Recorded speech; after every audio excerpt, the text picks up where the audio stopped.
பிதாவாகிய கடவுளாலும் குமாரனாகிய இயேசு கிறிஸ்துவாலும் உங்களுக்கு கிருபையும் சமாதானமும் உண்டாவதாக.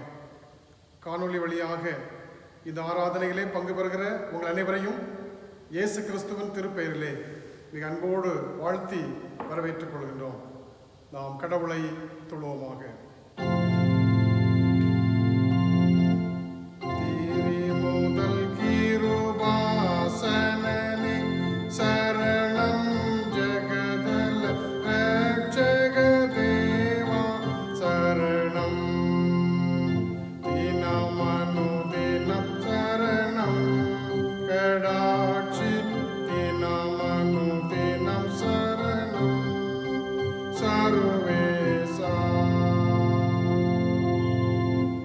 சேனைகளின் கர்த்தர் பரிசுத்தர் பரிசுத்தர் பரிசுத்தர், பூமி அனைத்தும் அவருடைய மகிமையால் நிறைந்திருக்கிறது.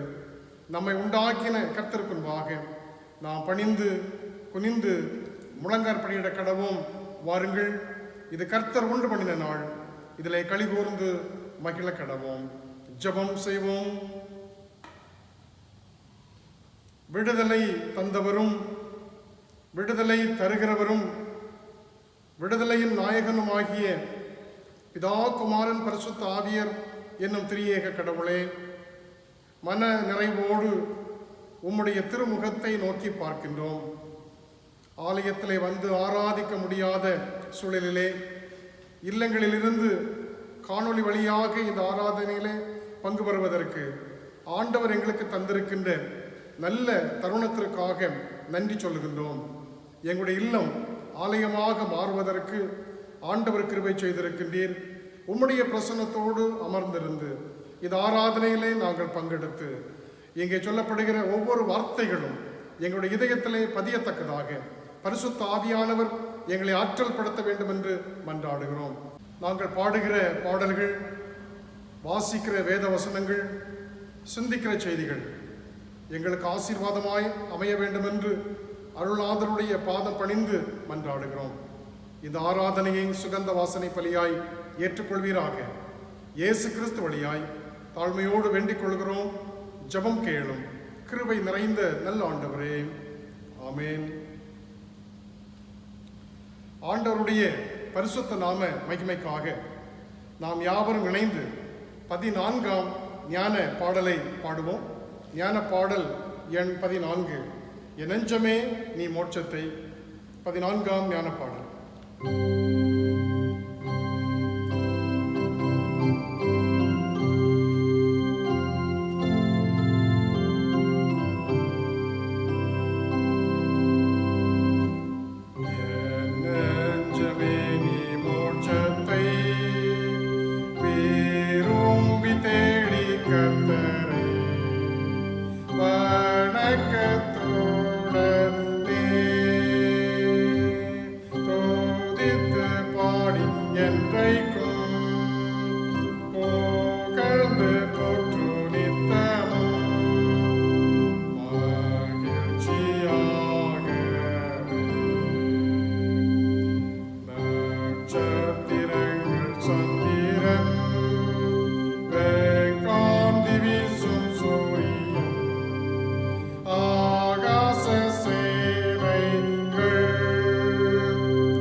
படிக்கும்படி தெரிந்து கொள்ளப்பட்ட சங்கீதம், சங்கீதங்களின் புஸ்தகம் 138.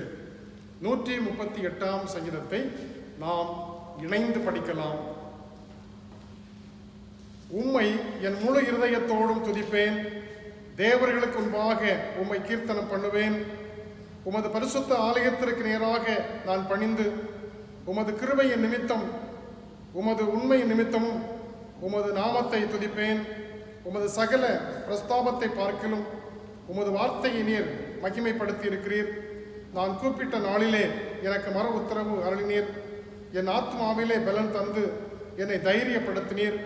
கர்த்தாவே, பூமியின் ராஜாக்கள் எல்லாரும் உமது வாயின் வார்த்தைகளை கேட்கும்போது உம்மை துதிப்பார்கள்.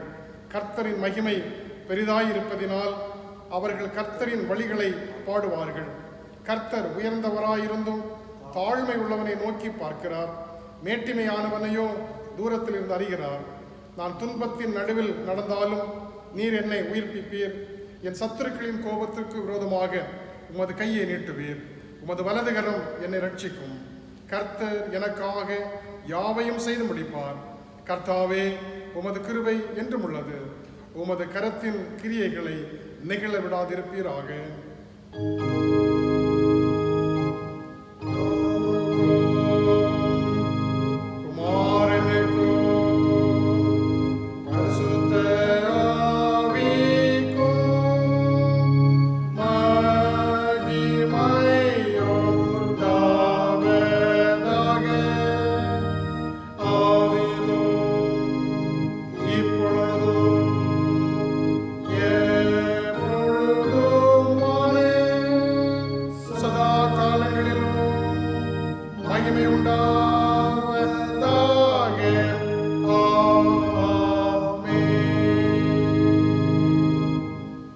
ஆண்டவருடைய பரிசுத்த பிரசன்னத்தை நாம் உணர்ந்து கொள்வோம்.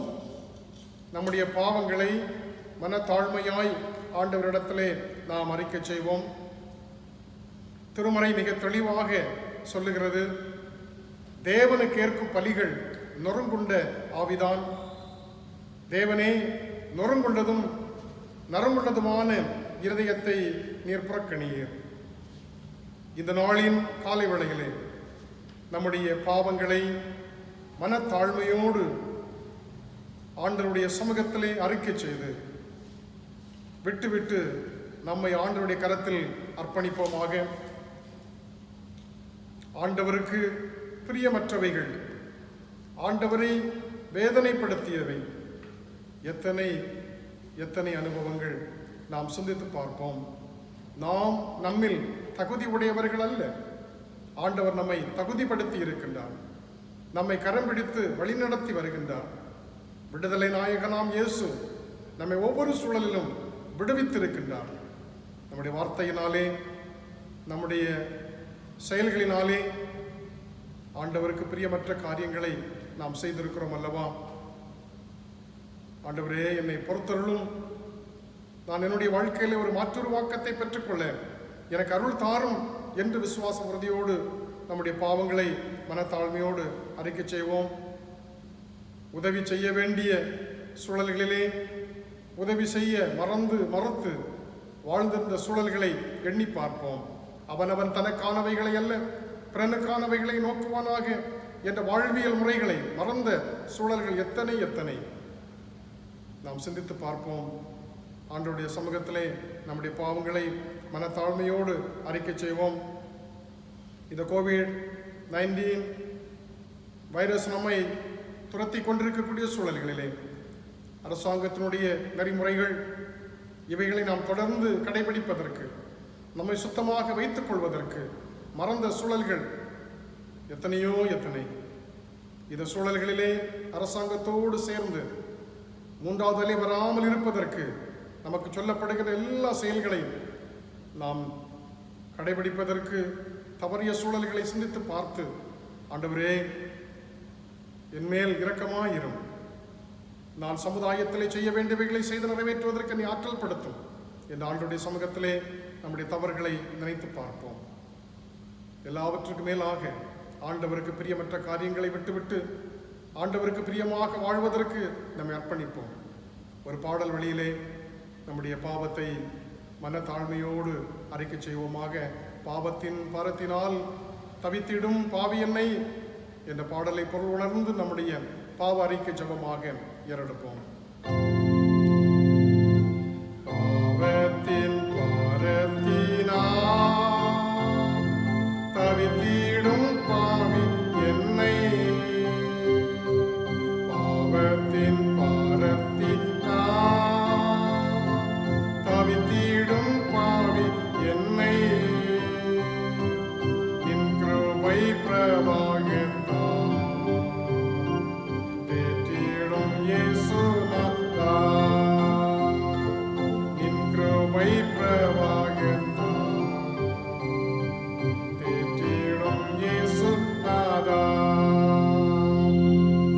சர்வ வல்லமையும் மிகுந்த இரக்கமுள்ள ஆண்டவர் மன்னிப்பையும் பாவ நிவர்த்தி நமக்கு கட்டளையிட்டருளி நாம் இவ்வுலகத்திலே சீராக வாழ வேண்டிய எல்லா சூழல்களையும் பரிசுத்த ஆவியானவர் வழியாய் ஈவாய் தந்தருள்வாராக. ஆமேன். ஆண்டவர் நம்முடைய பாவங்களை மன்னித்திருக்கின்றார் என்ற விசுவாசத்தோடு ஆண்டவருக்கு நம்முடைய இதயத்தின் ஆழத்திலிருந்து நன்றி துதி ஸ்தோத்திர பலிகளை நாம் ஏறெடுப்போமாக.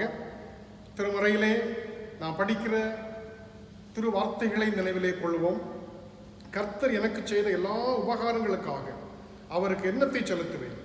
ரட்சிப்பின் பாத்திரத்தை எடுத்துக்கொண்டு கர்த்தருடைய நாமத்தை தொழுது கொள்ளுவேன். நாம் நிற்பதும் நிர்மூலமாகாமல் இருப்பதும் அவருடைய சுத்த கிருபை. நம்முடைய பாவங்களுக்கு தக்கதாக தீர்ப்பு செய்யாமல் நம்மை அன்போடு வழிநடத்தி செல்லுகின்ற ஆண்டவர், நம்முடைய குறைகளை அறிக்கையிடுகிற பொழுது நம்மை விடுதலை செய்கின்ற ஆண்டவர், இவைகளையெல்லாம் எண்ணி பார்த்து நம்முடைய தனிப்பட்ட வாழ்க்கையிலே, நம்முடைய குடும்பத்திலே, சமுதாயத்திலே ஆண்டவர் செய்திருக்கிற நன்மைகள், அவர் நம்மை நடத்திய விதம், அவர் நம்மை பாதுகாத்து வருகின்ற கிருபை எல்லாவற்றையும் நாம் எண்ணி பார்ப்போம். வார்த்தைகளினாலே நாம் வர்ணிக்க முடியாத அநேக நன்மைகளை ஆண்டவர் நமக்கு தந்து கொண்டே இருக்கின்றார். நம்முடைய இயலாமைகளிலே நம்மை அவர் இயக்கம் காண செய்கின்றார். நம்முடைய குறைகளிலே அவர் நம்மை நிறைவாக்குகின்றார். ஆண்டவருக்கு நாம் நன்றி சொல்லுவோமா? ஆண்டவருடைய சமூகத்திலே எத்தனை நன்மைகள் எனக்கு செய்தீர், எப்படி நன்றி சொல்லுவேன் என்ற பாடலை பாடி ஆண்டவருடைய சமூகத்திலே பொருள் உணர்ந்து நம்முடைய நன்றிகளை பிரதிபலிப்போமாக. எத்தனை நன்மைகள் எனக்கு செய்தீர், எப்படி நன்றி சொல்வேன், நான் எப்படி நன்றி சொல்வேன். நன்றி ராஜா, நன்றி ராஜா, நன்றி ராஜா, நன்றி ராஜா. சங்கீதக்காரனாகிய தாவீதோடு சேர்ந்து ஆண்டவரை ஒரு முறை கூட நாம் ஸ்தோத்திரிப்போமாக. என் ஆத்மாவே கர்த்தரை ஸ்தோத்திரி, என் முழு உள்ளமே என்னுடைய பரிசுத்த நாமத்தை ஸ்தோத்திரி. என் ஆத்மாவே கர்த்தரை ஸ்தோத்திரி, கர்த்தர் செய்த சகல உபகாரங்களை மறவாதே. ஆமேன். நாம் இணைந்து அருளாதர் இயேசு கிறிஸ்து கற்றுத்தந்த இறைவேண்டலை பொருள் உணர்ந்து ஏறெடுப்போமாக. பரமண்டலங்களில் இருக்கிற எங்கள் பிதாவே, உம்முடைய நாமம் பரிசுத்தப்படுவதாக, உம்முடைய ராஜ்யம் வருவதாக, உம்முடைய சுத்தம் பரமண்டலத்திலே செய்யப்படுகிறது போல பூமியிலும் செய்யப்படுவதாக. எங்கள் வேண்டிய ஆகாரத்தை எங்களுக்கு தாரும். எங்கள் கடனாளிகளுக்கு நாங்கள் மன்னிக்கிறது போல எங்கள் கடன்களை எங்களுக்கு மன்னியும். எங்களை சோதனைக்கு பிரவேசிக்க பண்ணாமல் தீமை நின்று ரட்சித்துக் கொள்ளும்.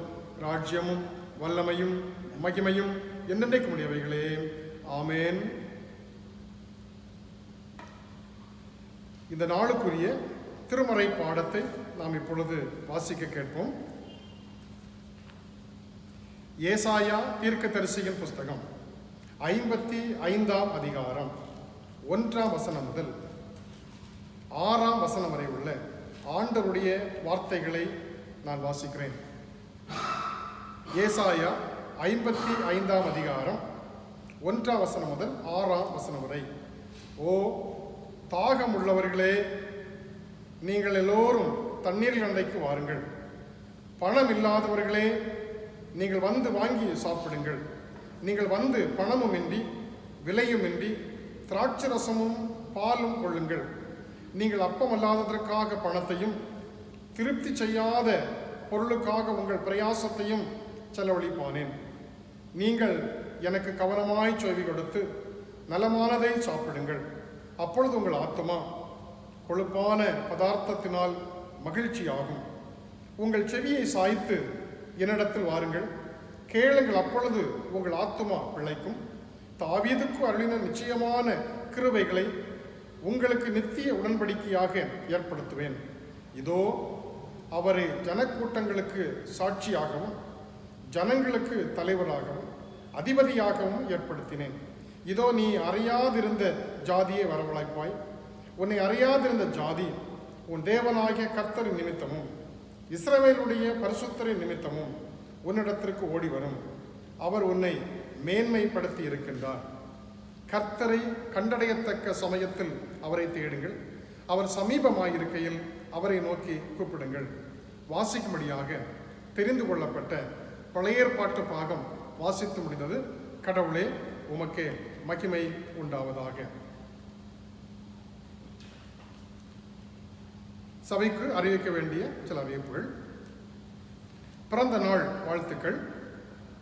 18ஆம் தேதி புதன்கிழமை திரு ஒய் பெவின். 19ஆம் தேதி வியாழக்கிழமை Abel Raj son of Thiru Sam Daniel. 20ஆம் தேதி வெள்ளிக்கிழமை ஷாலோம் எபனேசர். இவர்கள் இந்த வாரத்திலே பிறந்த நாளை ஆசரிக்கிறார்கள். திருச்சபையின் சார்பிலே அருமையான பிள்ளைகளை வாழ்த்துகிறோம், ஆசீர்வதிக்கின்றோம். ஆண்டவருடைய வழி நடத்துதல் புதிய ஆண்டிலே பிரகாசமாக அருமையான பிள்ளைகளோடு நிறைவாய் தங்கியிருப்பதாக, வாழ்க்கையின் எல்லா வளங்களையும் பரலோகத்திலிருந்து ஈவாக பெற்றுக்கொள்ள ஆண்டவர் கிருபை செய்வாராக. திருமண அறிவிப்பு. 18ஆம் தேதி புதன்கிழமை திரு ஜான் சந்திரன், திருமதி எஸ்தர் சந்திரா. 21ஆம் தேதி சனிக்கிழமை திரு ஆர்.ஜி. ராஜா, திருமதி ஜி. பபிதா.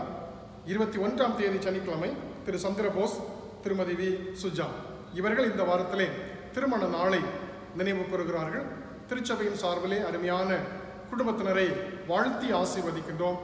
ஆண்டவருடைய அருள் நிறைந்த பிரசன்னம் தம்முடைய பிள்ளைகளோடு நிறைவாய் தங்கியிருப்பதாக, சமாதானத்தின் தேவன் கரம் பிடித்து வழி நடத்துவாராக. இவர்களுக்காக நாம் இருக்கிற இடங்களிலே கண்களை மூடி ஜெபிப்போம். கிருபை நிறைந்த நல்ல ஆண்டவரே, இந்த திருச்சபையிலே எங்களோடு இணைந்து ஆராதிக்கின்ற அருமையான தம்முடைய பிள்ளைகளை வாழ்த்தி ஆசீர்வதிக்கின்றோம். ஆண்டவருடைய கிருபை தம்முடைய பிள்ளைகளோடு இருப்பதாக. ஆண்டவரே, நீர் எங்களை ஆசீர்வதிக்காமல் இருந்தால் நாங்கள் எப்படி ஆசீர்வாதங்களை பெற்றுக்கொள்வோம்? அருமையான பிள்ளைகள் ஒவ்வொருவரையும் நீர் ஆசீர்வதிக்க வேண்டும் என்று மன்றாடுகிறோம். இந்த வாரத்திலே பிறந்த நாளை காண்கின்ற அருமையான பிள்ளைகளை ஆசீர்வதியும். திருமண நாளை நினைவு கூறுகின்ற குடும்பத்தினரை கடவுள் ஆசீர்வதியும். சமாதானத்தோடே காத்துக்கொள்ளும். இயேசு கிறிஸ்து வழியாய் தாழ்மையோடு வேண்டிக் கொள்கிறோம். ஜெபம் கேளும். கிருபை நிறைந்த நல்ல ஆண்டவரே, ஆமென். திருமண அறிவிப்பு. புத்தளம் சேகரம், தெங்கம்புதூர் ஆயர் மண்டலம், தெங்கம்புதூர் சபையில் திரு டி. மணி அவர்கள் மகன் எம். ராஜேஷும், களியங்காடு சேகரம், களியங்காடு சேகர சபையில் திரு ஏ. குமாரதாஸ் அவர்கள் மகள் கே. சஜிதாவும் திருமணம் செய்து கொள்ள சம்மதித்திருக்கிறார்கள். இவர்கள் திருமணம் இயல்புக்கும் திருமறைக்கும் முரணாக இருக்குமானால் இந்த அறிவிப்பு தேதி முதல் 8 நாட்களுக்குள் தெங்கம்புதூர் திருச்சபை ஆயருக்கு எழுத்து வழியாய் தெரியப்படுத்தவும். இது இவர்களுக்கு 2ஆம் அறிவிப்பு. கடவுள் தாமே அருமையான பிள்ளைகளுடைய வாழ்க்கையை ஆசீர்வதித்து வழி நடத்துவாராக.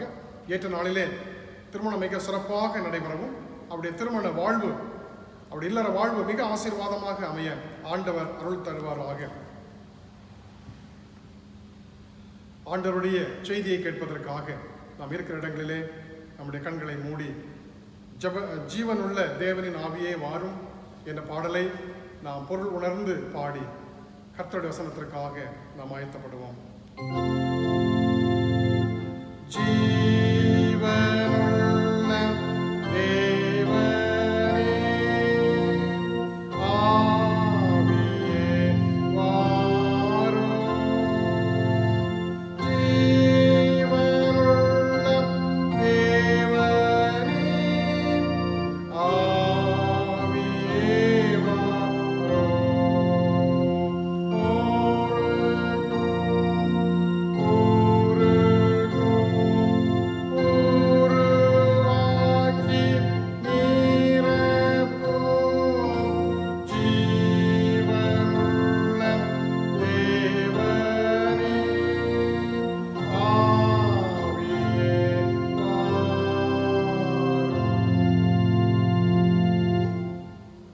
நேற்றும் இன்றும் என்றும் மாறாதவராயிருக்கின்ற கிருபை நிறைந்த நல்ல ஆண்டவரே, விடுதலை திருநாளாகிய இந்த நாளிலே எங்களை விடுவிக்கின்ற ஆண்டவருடைய வல்லமைகளை நாங்கள் உணர்ந்து கொள்ள ஆண்டவர் கிருபை செய்திருக்கின்றீர்.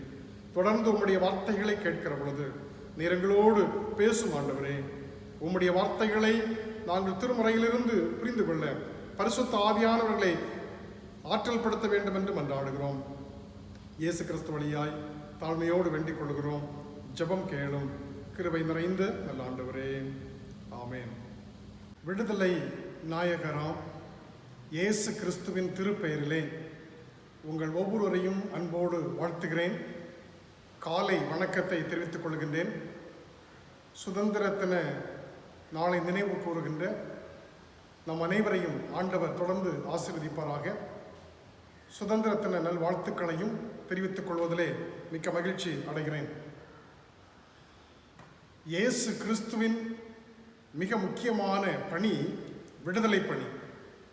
அதை முன்னெடுத்து சொல்ல வேண்டியது கிறிஸ்தவ திருச்சபை. இந்த நாளின் காலை வேளையிலே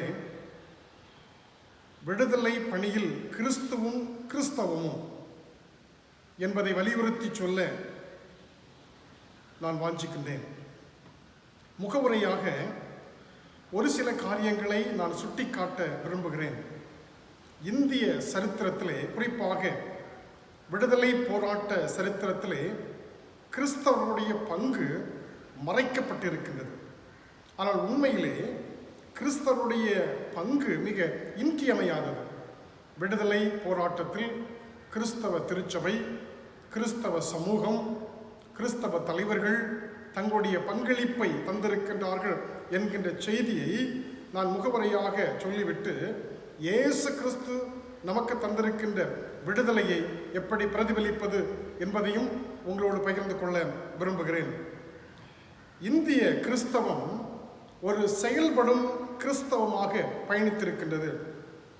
இந்திய விடுதலை வரலாற்றில் மறக்க முடியாத பங்களிப்பை இந்திய கிறிஸ்தவம் தந்திருக்கிறது என்றால் அது மிகையாகாது. சுதந்திர தின விழாவை கொண்டாடும் இந்த நாளிலே நாட்டிற்காக விடுதலை வேள்வியாய் தங்களை ஒப்புக்கொடுத்த கிறிஸ்தவ தலைவர்களையும் நாம் நினைவு கூற வேண்டும். நாட்டிற்காக தங்களுடைய வாழ்வை கொடுத்த நாட்டினுடைய தலைவர்களை நினைத்து பார்க்க வேண்டும். இந்த சூழலிலே மறைக்கப்பட்டிருக்கின்ற கிறிஸ்தவத்தினுடைய பங்களிப்பையும் இந்த கிறிஸ்தவ தலைவருடைய பங்களிப்பையும் நாம் புரிந்து கொள்ள வேண்டியது மிக மிக இன்றியமையாதது. சில காரியங்களை நான் உங்களோடு தெளிவாக சொல்ல விரும்புகிறேன். ஹென்ரிக்ஸ் என்கின்ற மிகப்பெரிய அறிஞர் தெற்கு ஆசிய மொழிகளிலே முதலாவதாக நூல்களை அச்சில் ஏற்றியவர். இந்த அச்சு பணி என்பது இந்த விடுதலை போராட்டத்திற்கு மிக இன்றியமையாததாக அமைந்தது. அதன் வழியாகத்தான் செய்திகள் ஒரு இடத்திலிருந்து ஒரு இடத்திற்கு சொல்லப்பட்டது. ஆகவே அச்சுப்பணியை இந்த சமுதாயத்திற்கு தந்தவர் ஹென்ரிக்ஸ் என்பவர் என்பதையும் நாம் புரிந்து கொள்ள வேண்டும். 1906 மகாத்மா காந்தி என்கின்ற மிகப்பெரிய தலைவர் தன்னுடைய சத்தியாகிரகத்தின் மூலமாக, குறிப்பாக தென் ஆப்பிரிக்காவிலே அவர் செயல்பட்ட செயல் வழியாக ஒரு தலைவராக சமுதாயத்திலே அடையாளம் காணப்படுகிறார். ஆனால் அவருக்கு பின்னாக இருந்து அவரை ஊக்குவித்து அவரை இயக்கியதிலே மிக முக்கியமான பங்கு திரு சூசை என்கின்ற தமிழ் கிறிஸ்தவருக்கு இருந்தது என்பதையும் நாம் ஒருபோதும் மறந்து போய்விடவே கூடாது. பிரிட்டிஷ் கிழக்கிந்திய கம்பெனி என்ற பெயரிலே வியாபாரிகளாக இந்த மண்ணிலே கால் பதித்தவர்கள் காலப்போக்கிலே இந்த மாபெரும் நாட்டை அடிமையாக்க முற்பட்டு போனார்கள். அதுதான் ஒரு மிகப்பெரிய சோகமான சரித்திரம். இந்த மண்ணின் மைந்தர்கள் அடிமைகளாக்கப்பட்டார்கள். அடிமை சேவகத்திலே சுகம் காணுகின்ற ஒரு பெரிய தலைமுறையை இந்த ஆட்சியாளர்கள் ஏற்படுத்தி வைத்து விட்டார்கள் என்பதையும் நாம் புரிந்து கொள்ள வேண்டும். ஆண்டான் அடிமை என்கின்ற ஒரு தத்துவத்தை இந்த சமுதாயத்திலே அவர்கள் விதைத்து சமுதாயத்தை பிரித்து அவர்கள் அங்கு சுகம் கண்டார்கள். இந்த உயர் ஜாதிக்காரர்களும் சுகம் கண்டார்கள், வெள்ளையர்களும் சுகம் கண்டார்கள் என்பதை நாம் புரிந்து கொள்ள வேண்டும்.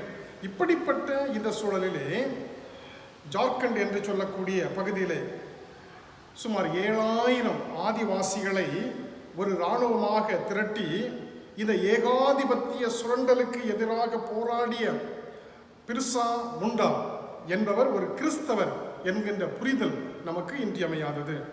கோவாவிலே போர்த்துகீசியருக்கு எதிராக எழுந்த பிண்டோ புரட்சியை வடிவமைத்து அதை முன்னெடுத்து சென்ற 2 போதகர்கள் என்பதை நான் தெளிவுபடுத்த விரும்புகிறேன். ஒருவர் பிரான்சிஸ்கோ கூட்டா, அன்டோனியா கொன்சாவஸ்.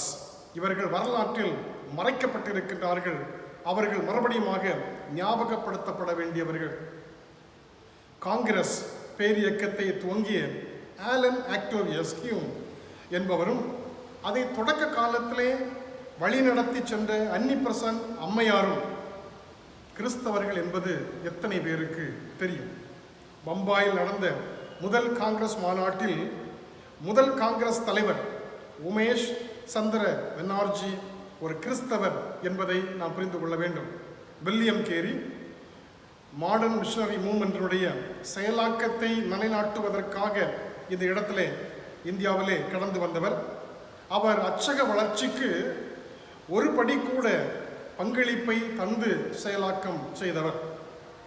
வங்காளத்தில் இருந்து இந்த பிரிட்டானிய ஏகாதிபத்தியத்திற்கு எதிராக போராடிய கிறிஸ்தவ தலைவர்களிலே மிக முக்கியமானவர்கள் அருள் தந்தை பிரம்மபாந்தியா உபாத்தியாய CF ஆண்ட்ரூஸ் என்பவர்கள். இவர்களிலே ஒரு மிக முக்கியமான பங்களிப்பை அவர்கள் தருகிறார்கள். சந்தியா என்கின்ற செய்தித்தாளை இவர்கள் துவங்குகிறார்கள். இந்த செய்தித்தாள் துவங்கப்பட்டு அது முன்னெடுத்து செல்லப்படுவதற்கு காரணமாக அமைந்தது வில்லியம் கேரி அவர்கள் ஸ்தாபித்த அச்சகம் என்பதை நாம் புரிந்து கொள்ள வேண்டும். காங்கிரஸ் தோன்றிய காலகட்டத்தில் சென்னை நகரத்திலும் சென்னை தேசிய திருச்சபை மெட்ராஸ் நேஷனல் சர்ச் என்கின்ற ஒரு அமைப்பு உருவாக்கப்பட்டு அது வங்காளத்திலே செயல்பட்ட கிறிஸ்டோ சமாஜ் என்ற தேசிய அமைப்பிற்கு அரசியல் ஒத்துழைப்பும் விழிப்புணர்வும் கொடுத்தது. இப்படி கிறிஸ்தவமும் கிறிஸ்தவ தலைவர்களும் இந்த விடுதலை போராட்டத்திற்கு பல்வேறு வழிகளிலே தங்களுடைய பங்களிப்பை தந்திருக்கின்றார்கள். என் கன்னியாகுமரி மாவட்டத்திலே தே காப்ரியல் என்கின்றவர், இவர் கன்னியாகுமரி மாவட்டத்தினுடைய தியாகியாக கற்றறிந்த ஒரு மாமனிதராக சுதேசி கொள்கைகளை பரப்புரை செய்தவராக செயல்பட்டு இருக்கின்றார். அவருடைய பெயர் மறைக்கப்பட்டிருக்கின்றது. அந்நிய நாட்டு துணிகளை சேகரித்து அவைகளை சுட்டரித்த பெரிய பணியை அவர் அந்த நாட்களிலே செய்திருக்கின்றார். இவர்கள் மாத்திரமல்ல, அடிக்கடி நாம் காதுகளிலே கேள்விப்பட்டிருப்போம், வெள்ளைக்காரர்கள் இங்கே மதத்தை பரப்ப வந்தவர்கள், அவர்கள் மூலமாக நாம் அடிமைப்பட்டு விட்டோம் என்று சரித்திரம் தெரியாதவர்கள் சொல்லியிருப்பார்கள். சில மிஷனரிகளும் இந்த விடுதலைக்காக தங்களுடைய பங்களிப்பை தந்தார்கள். இந்திய தேசத்தினுடைய விடுதலை போராட்டத்திற்கு தங்களுடைய பங்களிப்பை தந்த பல்வேறு மிஷனரிகள் இருக்கிறார்கள் என்பதை இந்த நாளின் காலை வேளையிலே நாம் புரிந்து கொள்ள வேண்டும். ஸ்டான்லி ஜோன்ஸ் மெத்தடிஸ்ட் மிஷனரி 1907ஆம் ஆண்டிலே இந்தியாவிற்கு அவர் கடந்து வருகின்றார். காந்தியை குறித்து கேள்விப்பட்டு அவருடைய சித்தாந்தங்களிலே அதிகமாக ஈர்க்கப்படுகின்றார். கதர் ஆடை அணிகின்றார். இந்த காந்தியடிகள் ஏற்படுத்தியிருந்த சபர்மதி ஆசிரமத்திற்கு கடந்து செல்லுகின்றார். பின்னர் சுருக்கிய காலத்திற்குள்ளே ஒரு கிறிஸ்தவ ஆசிரமத்தை அவர் ஏற்படுத்துகின்றார். இந்த ஸ்டான்லி ஜோன்ஸ் என்கின்ற மிஷனரி கிறிஸ்தவ கொள்கையே ஏகாதிபத்தியத்திற்கு எதிரானது, போருக்கு எதிரானது என்று தன்னுடைய மறையுரையை பரப்புரையாக மேற்கொண்டு கிறிஸ்தவர்களை உற்சாகப்படுத்துகின்றார். என்னை கேட்டுக்கொண்டிருக்கக்கூடிய அருமையான கடவுளுடைய பிள்ளைகளே, இப்படி பல்வேறு தகவல்களை நான் உங்களுக்கு சொல்ல முடியும். கிறிஸ்தவமும் விடுதலைக்கு மிக முக்கியமான பங்களிப்பை தந்திருக்கின்றது. இந்திய கிறிஸ்தவம் இந்திய விடுதலைக்கு மிக முக்கியமான பங்களிப்பை தந்திருக்கின்றது.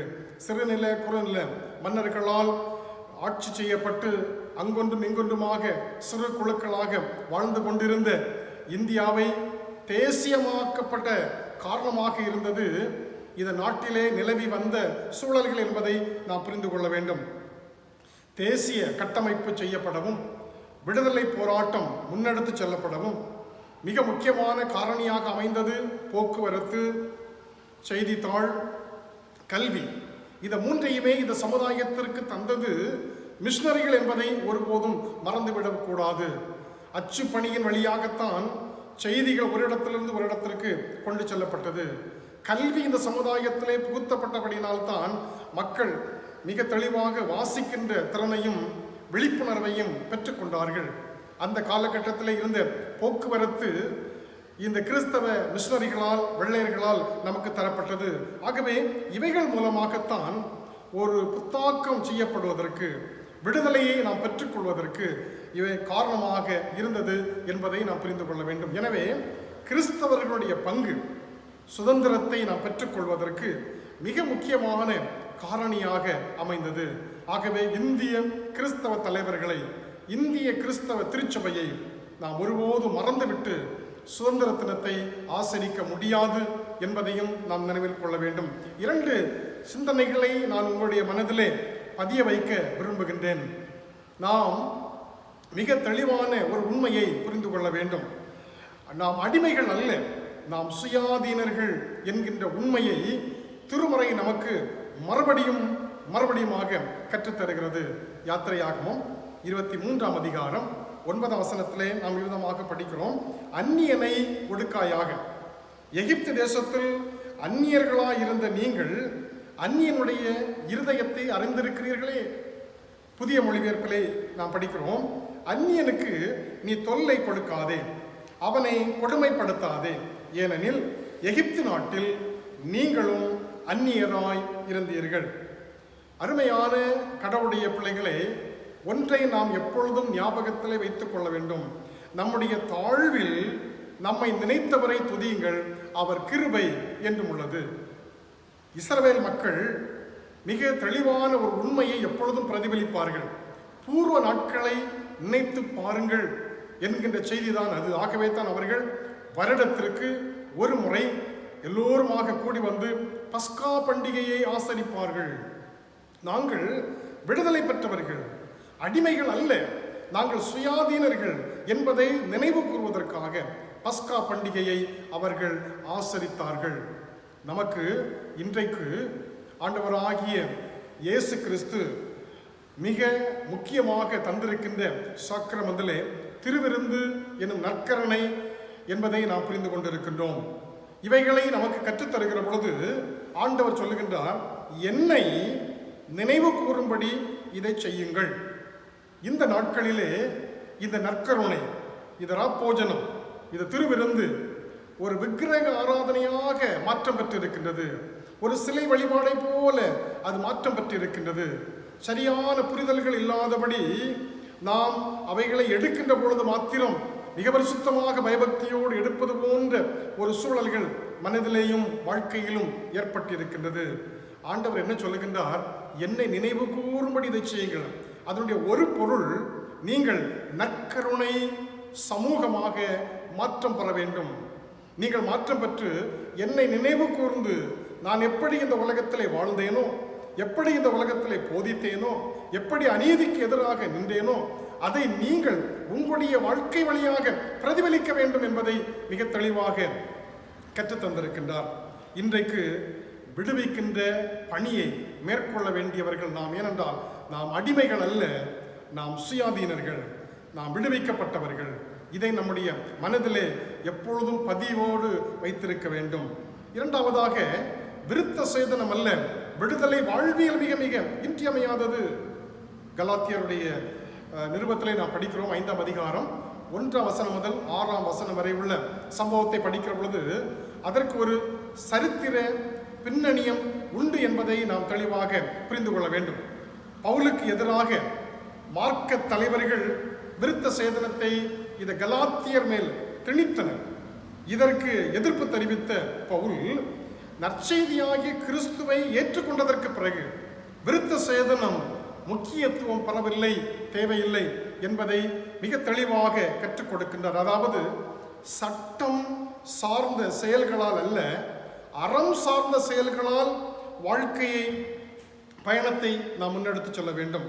சடங்காச்சாரம் அல்ல, சாட்சி பகிர்தலே மிக மிக இன்றியமையாதது என்பதை அவர் கற்றுக் கொடுக்கின்றார். விருத்த சேதனம் அல்ல, விடுதலை வாழ்வியல் பங்களிப்பு மிக மிக இன்றியமையாதது. அதாவது நாம் இயேசு கிறிஸ்துவினாலே விடுதலை பெற்றவர்கள், இயேசு கிறிஸ்துவனுடைய இரத்தத்தினாலே நாம் மீட்கப்பட்டவர்கள். சிலுவை வழியாக நாம் விடுதலையை பெற்றுக் கொண்டிருக்கின்றோம்.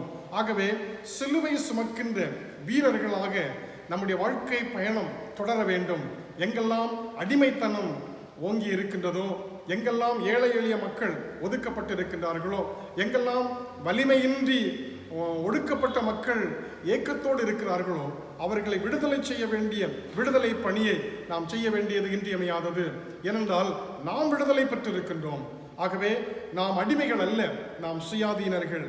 நாம் விருத்த சேதனத்திற்கு அல்ல, விடுதலை வாழ்வியலுக்கு அதிகமான முக்கியத்துவம் கொடுக்க வேண்டும் என்று திருமறை நமக்கு கற்றுத்தருகின்றது. நடந்த ஒரு சம்பவத்தை நான் உங்களுக்கு சொல்கிறேன். குற்றால அருவியிலே உயர் ஜாதி மக்கள் மாத்திரம் குளிக்க முடியும். ஆனால் அந்த நாளிலே அங்கு பணியாற்றிய ஆஷ் என்கின்ற வெள்ளைக்கார கலெக்டர் அந்த கட்டமைப்பை உடைத்து எறிகின்றார். அது எல்லோருக்கும் பொதுவானது என்று சொல்லுகின்றார். அவர் மேல் எல்லோரும் பயங்கர கோபத்தில் இருக்கின்றார்கள். இப்படி இருக்க ஒரு நாள் அவர் அந்த வழியாக தன்னுடைய குதிரை வண்டியிலே பயணம் செய்கின்றார். அப்பொழுது ஒரு பயங்கரமான பெண்ணினுடைய அலறல் சப்தம் கேட்கிறது. தன்னுடைய குதிரை ஓட்டியின் இடத்திலே அது என்னவென்று பார்த்து வா என்று அனுப்புகின்றார். அவர் வேகமாக ஓடி வந்து பதில் சொல்லுகின்றார். பிரசவ வேதனையிலே துடித்துக் கொண்டிருக்கின்றார் ஒரு பெண். அவளுக்கு சரியான பிரசவம் நடைபெறுவதற்கான சாத்தியக்கூறுகள் இல்லை. அவளை உடனடியாக எங்காவது மருத்துவத்திற்கு எடுத்துச் செல்ல வேண்டும். உடனடியாக இவர் கட்டளையிடுகிறார், சீக்கிரமாக சென்று ஒரு மாட்டு வண்டியை எடுத்துக்கொண்டு வா. இந்த குதிரை ஓட்டி வேகமாக சென்று ஒரு மாட்டு வண்டியை எடுத்து வருகிறார். உயர் ஜாதிக்காரர்களுடைய அந்த தெருவிலே வருகிற பொழுது அவர்கள் அதை தடை செய்கிறார்கள். அதை தாண்டி பயணம் செய்வதற்கு அவரால் முடியவில்லை. உடனடியாக தன்னுடைய குதிரை வண்டியிலே அந்த பெண்மணி ஏற்றும்படி கடந்து வருகிறார்கள். இப்பொழுது இந்த உயர் சாதிக்காரர்கள் வந்து எங்களுடைய சாலை வழியாக செல்லக்கூடாது என்று தடுக்கிறார்கள். இது ஆஸ்துரை தன்னுடைய கையில் இருந்த சாட்டையினாலே எதிர்த்து வந்தவர்கள் எல்லோரையும் அடிக்கின்றார். அதில் அடிபட்ட ஒருவர் தான் வாஞ்சிநாதன் என்கின்ற மனிதர். இந்த பெண்மணி அங்கே கடந்து செல்கிறார்கள், சுகத்தை பெற்றுக்கொள்கிறார்கள், விடுதலையை பெற்றுக்கொள்கிறார்கள். ஆனால் அடிபட்ட வாஞ்சிநாதன் இந்த ஆஸ்துரையை சுட்டு கொண்டு விடுகின்றான். என்னை கேட்டுக்கொண்டிருக்கக்கூடிய அருமையான கடவுளுடைய பிள்ளைகளே, ஆண்டவராக இயேசு கிறிஸ்து சிலுவையை தேர்ந்தெடுத்தார். தன்னுடைய கடைசி சொட்டு ரத்தம் வரை இந்த சபிக்கப்பட்ட பூமியிலே ஊற்றி தந்தார்.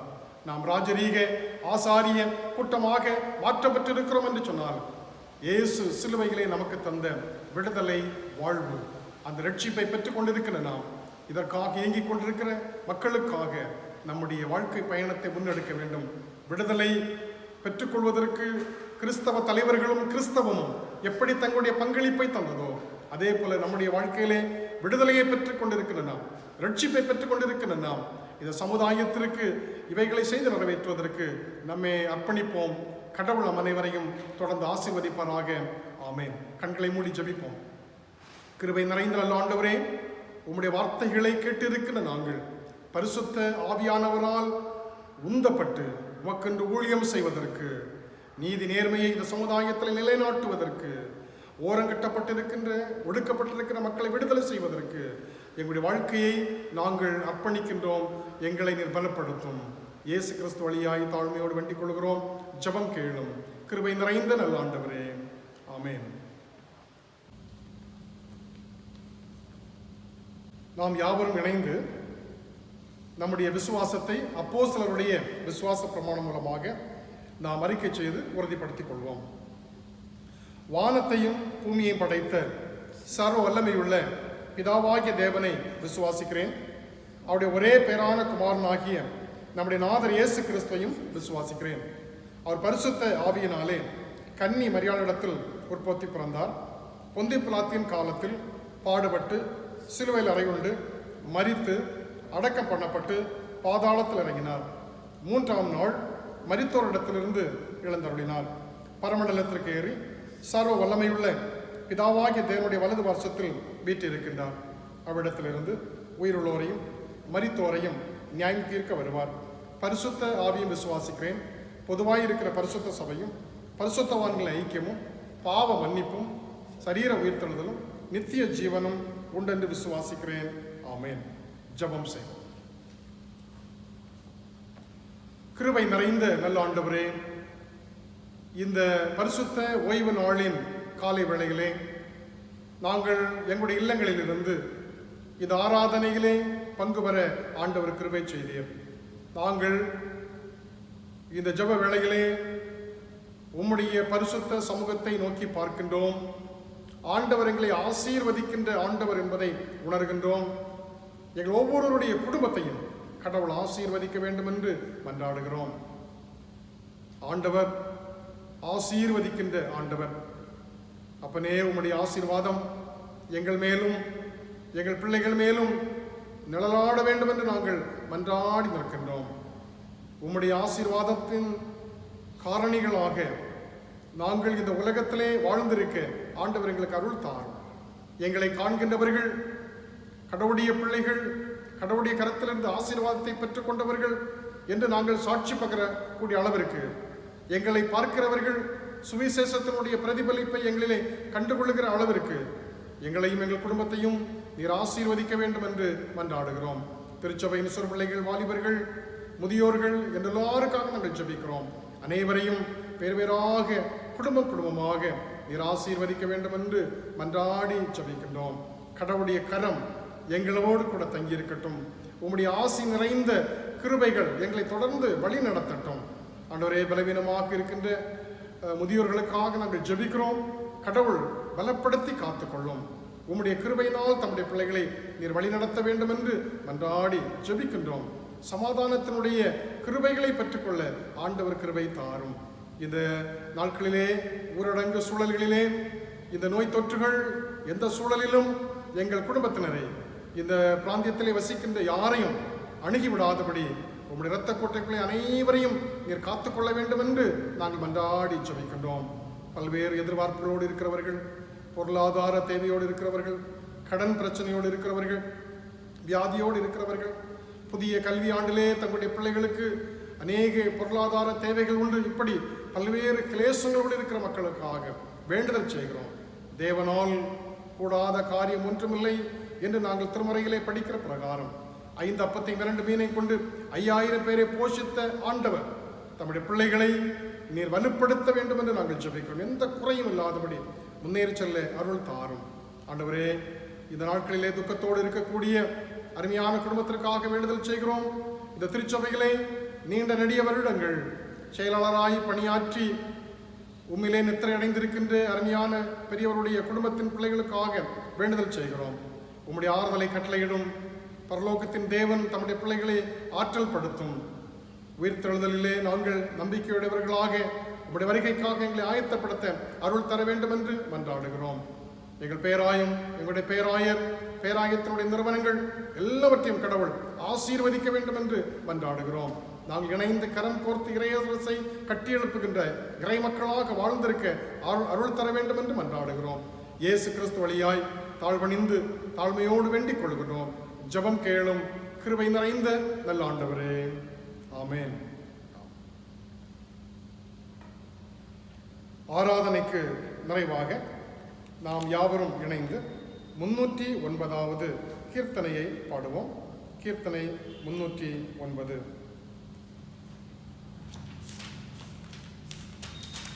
எல்லாம் இயேசுவே, எனக்கெல்லாம் இயேசுவே. Amen.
ஜெபம் செய்வோம்.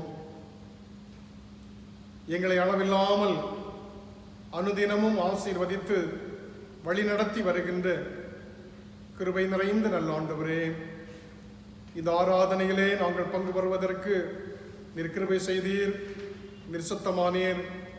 சொல்லப்பட்ட ஒவ்வொரு வார்த்தைகளும் எங்களை தைரியப்படுத்துகிறதாக, எங்களை புத்தாக்கம் செய்கிறதாக அமைந்ததற்காக உமக்கு ஸ்தோத்திரம் செலுத்துகிறோம். தொடர்ந்து உம்முடைய கிருபையினால் எங்களை வழிநடத்துவீராக. வருகின்ற நாட்கள் எங்கள் அனைவருக்கும் ஆசீர்வாதமாய் பாதுகாப்பாய் அமைய வேண்டும் என்று பிரார்த்தனை செய்கிறோம். விடுதலையின் தேவனே, எங்களை தொடர்ந்து உம்முடைய விடுதலையின் பாதைகளை வழிநடத்தி ஆசீர்வதிப்பீராக. இயேசு கிறிஸ்து வழியாய் தாழ்மையோடு வேண்டிக் கொள்கிறோம். ஜெபம் கேளும். கிருபை நிறைந்த நல்ல ஆண்டவரே,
ஆண்டவருடைய பாதுகாப்புக்கும் பராமரிப்புக்கும் உங்களை ஒப்புக் கொடுக்கிறோம். ஆண்டவருடைய அருள் நிறைந்த பிரசன்னம் அனைவரையும் ஆட்கொண்டு வழிநடத்துவதாக. நம்முடைய ஆண்டவராகிய இயேசு கிறிஸ்துவினுடைய கிருபையும் தந்தையாகிய கடவுளுடைய அன்பும் தூயாவியானுடைய திருவுறவும் நம் அனைவரோடும் இன்றும் என்றும் இனிவர் சதா காலங்களிலும் நிறைவாய் நின்று நிலைத்திருப்பதாக.